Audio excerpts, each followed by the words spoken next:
Babylon, BC 12. The history of Babylon actually comes from a world called Babylonia, a continent filled with power. In the 12th BC centurion, which stood for center of years, was not central. Central years was mainly made by Nimrud of the greatest Babylon. People often altered him as the king, but wife Semiramis was not a queen. In the depictions of Semiramis, she was nothing but a child abuser. The world knew her, yes, on accounts of quotes on the Alf Library of Cathar. It was held with the true biblical readings of Semiramis, and why people wanted to stamp out power to regain it back. Pleasure came from the bottom, they said. Withered. People disintegrated with sexuality, leaving their bodies scoured and impaled after sex. People used to enter the temples and scavenge them because they were doing it. What is the main reason for this enjoyment of pleasure of killing and torturing? Are the wills that they will not get the riches that they want. Deprivation, degradation meant equalization. The world was not the same with Babylon in charge. Semiramis died of cancer a long time ago, just after the decapitations of little babies. Her body was scoured and thrown to the abyss. Nimrod shortly died of an axe attack. Situated in the Carthan library, Nimrod's attacker was Hanan, the axeman, hurtled at a 400-yard, had took the head clean off of Nimrod.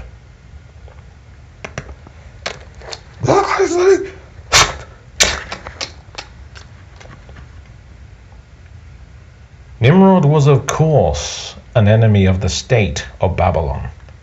Not did anyone know Babylon. Sometimes Semiramis was quite often knowledgeable to know that Nerlin was not Merlin, but Nerlin was a woman, a deceiver in biblical codec text, meaning, preach the word of Satan and you will have everything in the world. Semiramis died, and so did Nimrod. After generations of countless Bathshebian nonsense, it so forth came that Babylon was the only state in BC centurion to ever arise from the world's power. But Babylon is not there anymore. BC 12 and 13 were the ultimate stages. The reason why 13th on a Friday is bad luck was because Nimrod died on the 13th. Alphan days were probably alphonic and made to last no more. Semiramis was in charge of queenship and also beheading children. Not only did she behead men that didn't follow her, but she was the scoundreless of the world.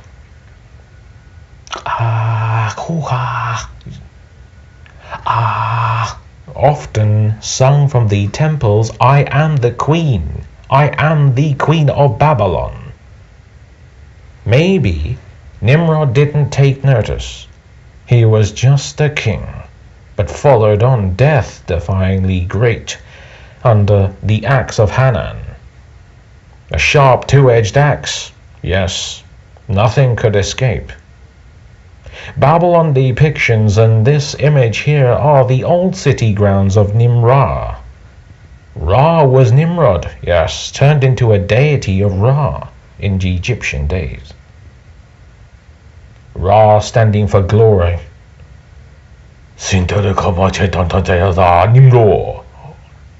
Nimrod often stated in the past that he was a king of Babylon, books and knowledge, although Nimrod didn't really succeed in those days. Babylon, where is it now, O grand Babylon? Dead. Nimrod, O Nimrod, had a visit from an angel called Essa. In the future was known as Ether. O Nimrod, your state has fallen. You have followed a woman into perdition yet again.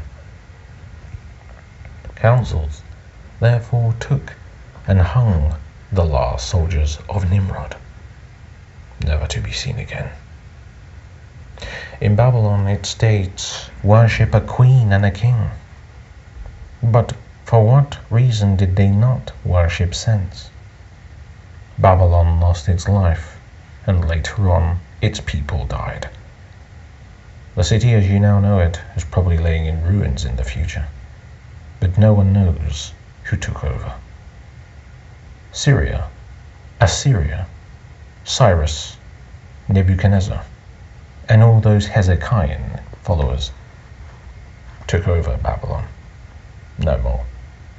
Persia was to open, and Babylon had fallen into a perdition. This has been a Babylon documentary of Mars, the channel's film.